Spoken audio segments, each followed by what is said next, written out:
সুপ্রিয় শিক্ষার্থী বন্ধুরা, স্বাগত জানাচ্ছি MT teaching media Facebook page এবং এমটি টিচিং মিডিয়া ইউটিউব চ্যানেলে। সাথে আছি আমি মিজানুর রহমান। আবারও হাজির হলাম তোমাদের সামনে একাদশ ও দ্বাদশ শ্রেণী উচ্চতর গণিত প্রথম পত্র প্রথম অধ্যায় নির্ণায়ক পর্ব 1 নিয়ে।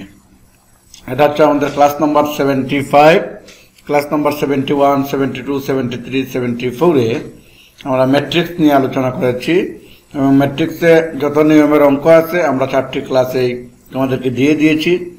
আশা করি তোমরা পেয়েছো এবং ক্লাসগুলো বুঝতে পেরেছো। প্রথম অধ্যায়ের দ্বিতীয় অংশ নির্ণায়ক নিয়ে আবারও হাজির হলাম তোমাদের সামনে। আশা করি তোমরা না টেনে পুরো ভিডিওটি দেখবে। তাহলে শুরু করা যাক আজকের মূল ভিডিও।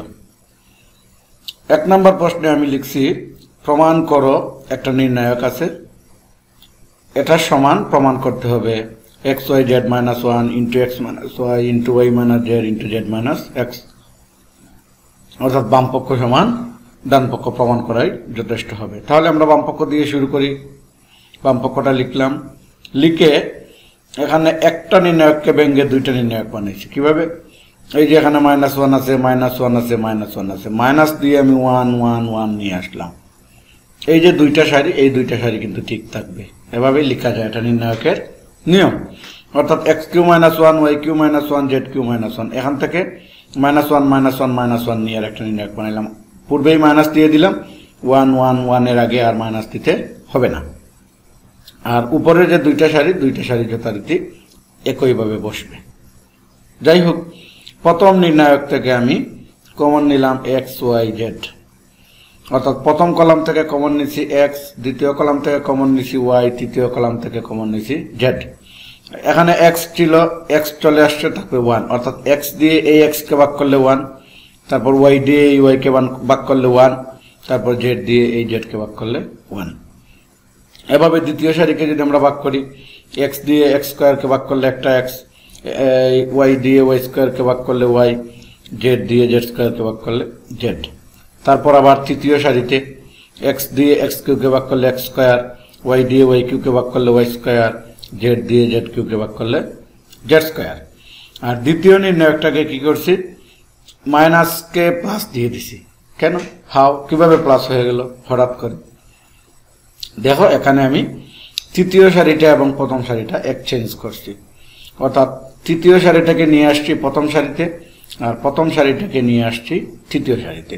সারি বা কলামে যদি কোনো রূপ পরিবর্তন করা হয় তাহলে সামনে মাইনাসটা প্লাস হয়ে যাবে, এটাই সিস্টেম। আবার এখানে যথারীতি ঠিক রাখলাম, এটাকে প্লাসকে মাইনাস দিয়ে আবার এটাকে সাজালাম। কেন সাজালাম? এটার মতো করলাম। অর্থাৎ দ্বিতীয় সারিকে তৃতীয় সারিতে নিয়ে আসলাম, আর তৃতীয় সারিকে দ্বিতীয় সারিতে নিয়ে আসলাম। একই রকম হয়ে গেছে। একই রকম হয়ে গেলে আমাদের সুবিধা কি? এখন আমরা এই নির্ণায়কটা কমন নিয়ে নিলাম। কমন নিলে এখানে আছে xyz মাইনাস এখানে থাকবে 1, এই নির্ণায়কটা তো পুরোই কমন নিয়ে নিছি। এখানে xyz কমন থাকবে, xyz এটা কমনে এখানে চলে আসলো। আর এখান থেকে যদি আমরা এই নির্ণায়কটা কমন নিয়ে নিই তাহলে এখানে থাকবে 1। যাই হোক, এখন নির্ণায়কটাকে আমরা ছোট করার চেষ্টা করব। অর্থাৎ যে কোনো সারিতে দুইটা এলিমেন্টসকে শূন্য বানাবো, অথবা যে কোনো কলামে দুইটা এলিমেন্টসকে আমরা শূন্য বানাবো। তো এখানে সারিতে শূন্য বানানো সহজ, কারণ প্রথম সারিতে 1 1 1 আছে। তাহলে আমি যদি প্রথম কলাম বিয়োগ করি, অর্থাৎ কলাম 2 থেকে যদি কলাম 1 বিয়োগ করি, 1 থেকে 1 গেলে 0 হয়ে যাবে। আবার কলাম 3 থেকে কলাম 2 বিয়োগ করলে 1 থেকে 1 গেলে 0 হয়ে যাবে। তাহলে এই শুধু এই উপরের দুইটা উপাদান বিয়োগ করলে হবে না, নিচের গুলো বিয়োগ করতে হবে। অর্থাৎ আমি এখানে লিখে দিছি কলাম 2 ড্যাশ, মানে কলাম 2 তে মান বসবে। কিসের মান বসবে? Column 2 minus column 1। অর্থাৎ কলাম 2 থেকে কলাম 1 বিয়োগ করে আমরা বসাবো কলাম 2 তে। তারপর কলাম 3 থেকে কলাম 2 বিয়োগ করে বসাবো কলাম 3 তে। যেটার উপরে ড্যাশ থাকবে ওইটাতে মানগুলা বসবে, আর যেগুলা বিয়োগ করবো বা যোগ করবো এগুলা তো যোগ হবে।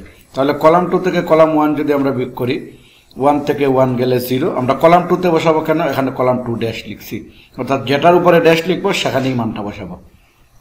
তাহলে কলাম 2 থেকে কলাম 1 বিয়োগ করি, 1 থেকে 1 গেলে 0, y থেকে x গেলে y মাইনাস x, y² থেকে x² গেলে y² মাইনাস x।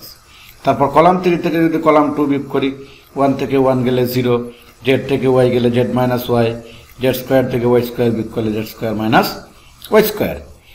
এখন যদি আমরা ওয়াই এর ওয়ানের সাপেক্ষে ধরি, ওয়ানের সহগুণক ধরি, তাহলে এই যে ওয়ান যে কলামে আছে এই কলামটা আমরা হিসাব করব না, এটা বাদ যাবে। আর ওয়ান যে সারিতে আছে সেই সারিটাও বাদ যাবে। তাহলে থাকলো এই চারটা, কারণ আমরা এটা ওয়ানের সহগুণক ধরেছি। তো এই চারটাই আমরা লিখব।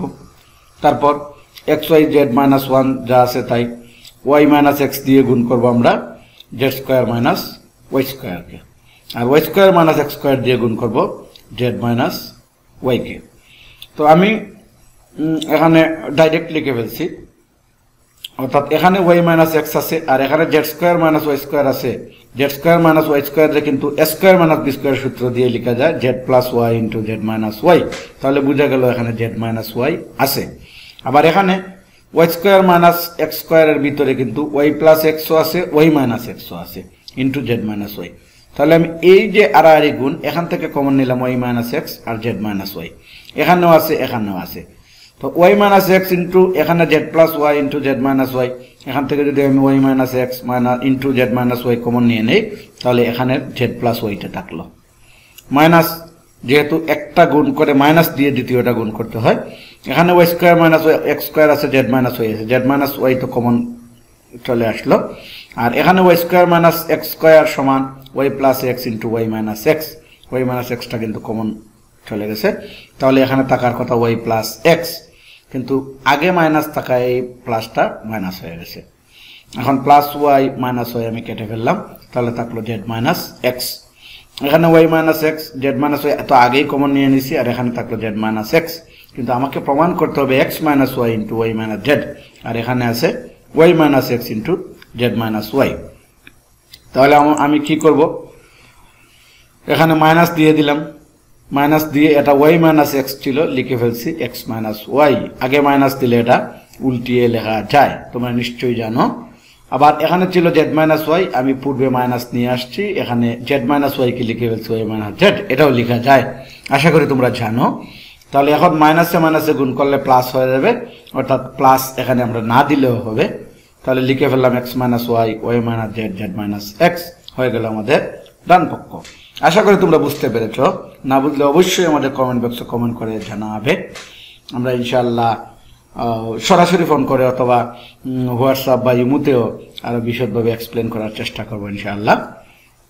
2 নম্বর প্রশ্নে বলছে বাম পক্ষ সমান ডান পক্ষ কি করতে হবে, প্রমাণ করতে হবে। তাহলে আমরা যথারীতি বাম পক্ষটা লিখলাম, বাম পক্ষ লিখে আমাদের চেষ্টা থাকবে যে কোনো কলামের 2টা উপাদান বা 2টা এলিমেন্ট শূন্য বানানো, অথবা যে কোনো সারির 2টা উপাদান শূন্য বানানো, তখন নির্ণয়টা ছোট হয়ে আসবে।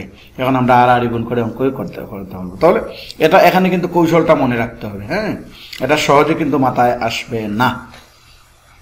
তো এখানে যদি আমরা কলাম 3তে মানগুলো বসাই, কলাম 3 ড্যাশ দেয়া আছে কেন, কলাম 3টা চেঞ্জ হবে কিভাবে, column 3 minus x সি1 plus Y C two, অর্থাৎ আমরা কলাম 3 থেকে বিয়োগ করব কলাম 1কে এক্স দিয়ে গুণ করে আর কলাম 2কে ওয়াই দিয়ে গুণ করে যে যোগফল হবে সেটাকে আমরা কলাম 3 থেকে বিয়োগ করব। অর্থাৎ কলাম 1কে যদি আমরা এক্স দিয়ে গুণ করি তাহলে এটা হয়ে গেল এ এক্স প্লাস, প্লাস কিন্তু আছে এখানে। কলাম 2কে যদি আমরা ওয়াই দিয়ে গুণ করি তাহলে বিওয়াই, তাহলে এটা হয়ে গেল a x plus b y. A x plus b y থেকে এ এক্স প্লাস বিওয়াই বিয়োগ করলে 0। আমি আবার বলছি কলাম 1কে আমরা গুণ করবো এক্স দিয়ে, তাহলে হলো এ এক্স।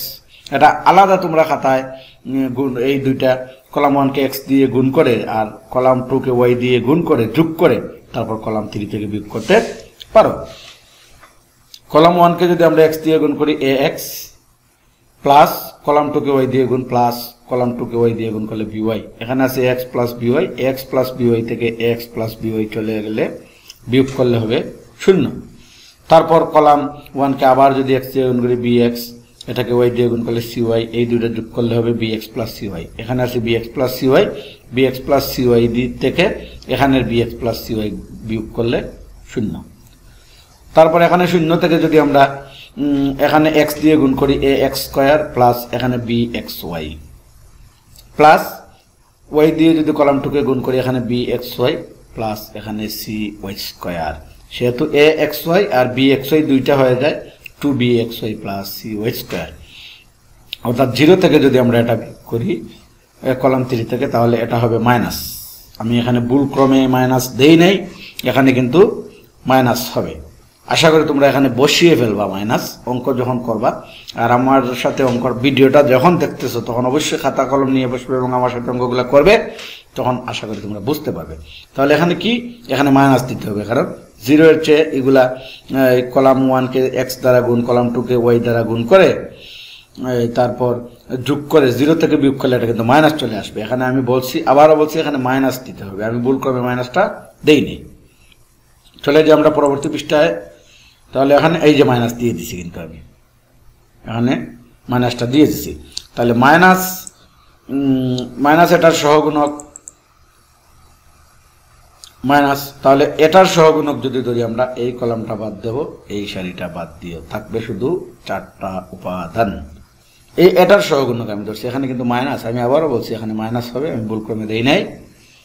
তো মাইনাস যদি আমরা কমন নিয়ে নেই তাহলে হবে এই যে মাইনাস, এটা সহগুণক a b b c থাকলো। এখন আমি a দিয়ে c কে গুণ করলাম, মাইনাস b দিয়ে b কে গুণ করলাম b স্কয়ার, অর্থাৎ একটা গুণ পরেই মাইনাস চলে আসবে, তারপর আর একটা গুণ হবে। a দিয়ে c কে গুণ করলে ac, মাইনাস b দিয়ে b গুণ করলে b স্কয়ার।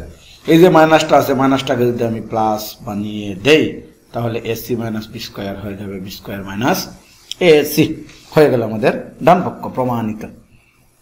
তারপর 3 নম্বর অঙ্ক যেটা বলছে এই যে বাম পক্ষ সমান ডান পক্ষ প্রমাণ করতে হবে। আমরা যথারীতি বাম পক্ষ দিয়ে অঙ্ক শুরু করলাম।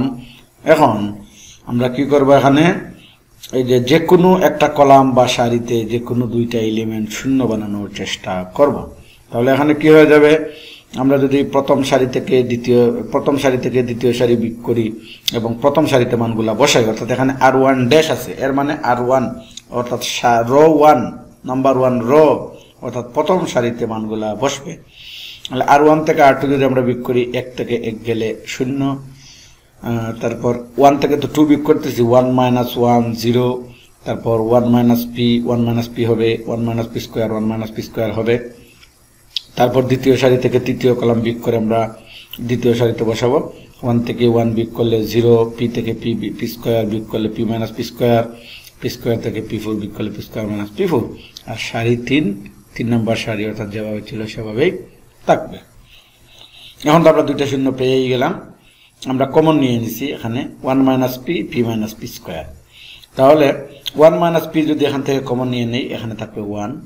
তারপর p মাইনাস p স্কয়ারেও কিন্তু কি আছে, p minus p square common নিয়ে নিছি, তাহলে এখানে 1 থাকবে। তারপর এখানে 1 মাইনাস p স্কয়ার মানে 1 plus p into 1 minus p, 1 minus p common নিয়ে নিছি, 1 প্লাস p থাকবে। আর এখানে p স্কয়ার মাইনাস p4, অর্থাৎ এখানে আমরা লিখতে পারবো p plus p square into p minus p square, p minus p square common নিয়ে নিছি, থাকলো p প্লাস p স্কয়ার। এখন আমরা এই 1 এর সহগুণক ধরব, আমরা এখানে 1 এর সহগুণক ধরব। 1 এর সহগুণক যখন ধরব, এই সারিটা বাদ যাবে, এই কলামটা বাদ যাবে, থাকবে এই চারটাই লিখলাম। এখন আর গুণ যদি করি, p প্লাস p স্কয়ার একে p plus p square minus 1 plus p একে 1 প্লাস p, এটা মাইনাস ব্র্যাকেট যদি তুলি, মাইনাসে প্লাসে minus p plus p minus p কাটা যাবে, এটা থাকবে p স্কয়ার মাইনাস 1। এখন এখানে 1 মাইনাস p আছে, 1 মাইনাস p আছে, কিন্তু আমাদের এখানে প্রমাণ করতে হবে p মাইনাস 1। তাই আমরা 1 মাইনাস p আগে মাইনাস দিয়ে এটাকে p মাইনাস 1 অর্থাৎ ঘুরিয়ে ফেলছি, আবার 1 মাইনাস p কে আগে মাইনাস দিয়ে এটাকে ঘুরিয়ে ফেলছি, p মাইনাস 1 মাইনাসে প্লাস p মাইনাস 1 দিয়ে p মাইনাস 1 কে গুণ করলে p মাইনাস 1 হোল স্কয়ার, আর এখানে থাকলো p স্কয়ার মাইনাস 1 হয়ে গেছে আমাদের ডান পক্ষ। আশা করি তোমরা অঙ্কগুলো বুঝতে পেরেছো। আর ষষ্ঠ শ্রেণী থেকে একাদশ দ্বাদশ শ্রেণী অনার্স দ্বিতীয় বর্ষ ডিগ্রি তৃতীয় বর্ষ পর্যন্ত গণিতের জন্য আমাদের ফেসবুক পেজটি ফলো করতে পারো, আমাদের ইউটিউব চ্যানেলটি সাবস্ক্রাইব করে রাখতে পারো নতুন নতুন আপডেট ক্লাসের জন্য। নবম দশম শ্রেণীর পদার্থ রসায়ন জীবসাধারণ বিজ্ঞান এবং একাদশ দ্বাদশ শ্রেণীর পদার্থ রসায়ন এবং জীববিজ্ঞান আইসিটি ক্লাসের জন্য আমাদের ইউটিউব চ্যানেল সাবস্ক্রাইব করে রাখতে পারো, ফেসবুক পেজটি ফলো করতে পারো। ইনশাল্লাহ আমরা নতুন নতুন আপডেট ক্লাস তোমাদের জন্য দেবো। আর আমাদের কমেন্ট করে জানাবে তোমরা কি ধরনের কোন ক্লাসে কোন সাবজেক্টের ক্লাস চাও, আমরা সেই অনুযায়ী ক্লাস আপলোড করে দেব। আজকের মতো বিদায় নিচ্ছি। আগামী দিন হাজির হব একাদশ দ্বাদশ শ্রেণীর উচ্চতর গণিতের আরও কোনো অঙ্ক নিয়ে। ততক্ষণ পর্যন্ত সবাই ভালো থেকো, সুস্থ থেকো। ধন্যবাদ। আর যদি আমার ভিডিওটি ভালো লেগে থাকে অবশ্যই একটি লাইক দিয়ে দেবে, কমেন্ট করবে এবং শেয়ার করে অন্যান্য বন্ধুদের দেখতে সহায়তা করবে।